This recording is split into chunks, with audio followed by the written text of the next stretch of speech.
Roll on Texas. For the first time, the Supermotocross World Championship, SMX, paddock heads to Texas Motor Speedway, just outside Fort Worth. This iconic venue is set to host an SMX event like no other. Drawing parallels with past Speedway races at Daytona, Atlanta, Chicago, and Charlotte, Texas Motor Speedway will feature a track laid out within the infield of the car racing circuit. Infield courses like these always offer a unique challenge, from their dirt composition to their design, and fans are eager to see how this track will compare. Many expect it to have a Daytona-style feel, with a winding layout that bends over itself.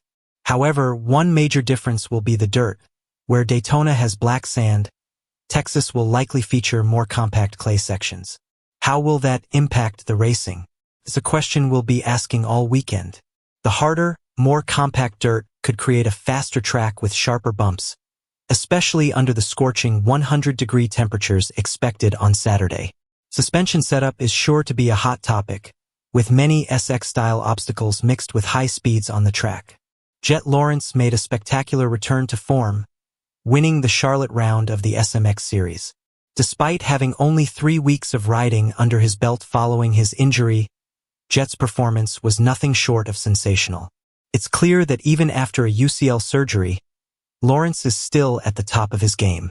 His dominance in Charlotte has left the rest of the field reeling and cements his position as one of the brightest stars in the sport.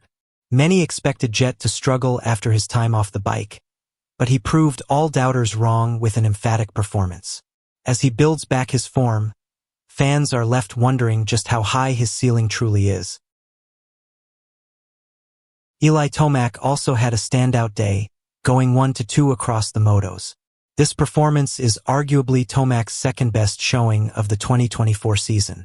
From Friday's practice sessions to the race itself, Tomac looked in peak form. With another fast-paced track ahead at Texas, it's easy to see Tomac putting together another strong result. In fact, his first moto at Charlotte was a clinic in precision and speed, nailing his start with a well-chosen scoop tire and then pulling away from the field. Moto 2 wasn't quite as flawless, but it was still a stellar day overall. Looking ahead to Texas, which mirrors some of the characteristics of Daytona, Tomac will certainly be one to watch. And with a history of success in Vegas, where the series finale will take place, he's looking like a serious contender for the SMX title. Chase Sexton had a solid, but perhaps underwhelming, third overall at Charlotte.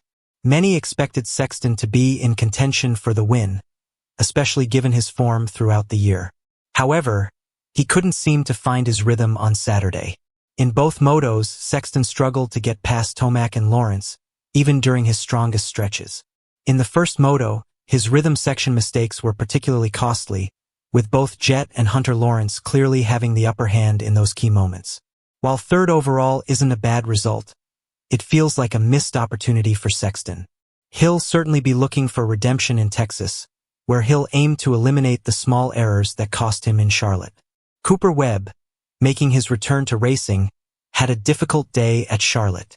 Webb's starts were off, and his pace was noticeably slower than his competitors. The high-speed, simplistic layout of the track didn't seem to suit his style, and it showed. He did manage to finish the day without too much damage to his overall standings, losing only 2 spots due to a course-cutting penalty.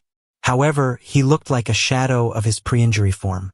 As James Stewart pointed out during the broadcast, Webb tends to take time to build up speed in Supercross, often needing several weeks to get up to his best form. Unfortunately, with only a few rounds left in the SMX playoffs, he doesn't have the luxury of time to build momentum. It will be interesting to see if he can bounce back in Texas. Hayden Deegan was the standout in the 250 class, absolutely dominating with a 1-1 sweep. Deegan didn't just win, he obliterated the competition, passing everyone in his path and pulling away for comfortable victories in both motos. The young rider continues to impress and silence critics, proving that he's a force to be reckoned with in the sport. It was an impressive performance from start to finish, showing his determination and skill on the track. Another notable performance came from Julian Boehmer, who had a breakout showing at Charlotte. Boehmer got great starts, showed strong speed, and didn't back down against more experienced competitors.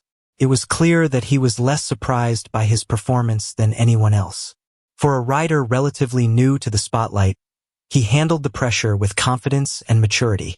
Chance Hymas had a tough day after tweaking his knee in the first moto. Although he started the day with promise, the injury prevented him from being competitive for the remainder of the event. Levi Kitchen had a mixed day. Despite having the speed to challenge the front runners, he struggled with poor starts, particularly in Moto 1. He and Deegan were both around the same position off the start, but while Deegan quickly made his way to the front, Kitchen was bogged down and needed 11 laps to climb into 5th. In Moto 2, he cleaned things up and put in a much better ride, but the damage was already done. If Kitchen can eliminate the mistakes and focus on his starts, he'll be a serious threat in Texas. As we look ahead to next weekend's event at Texas Motor Speedway, the anticipation is building. The unique layout and demanding conditions will test the riders once again, and with title implications on the line, expect some fierce battles. All eyes will be on Jet Lawrence, Eli Tomac, Chase Sexton, and Hayden Deegan as they look to continue their strong form and inch closer to SMX glory. Texas is set to deliver another unforgettable round of racing in this inaugural Supermotocross World Championship season.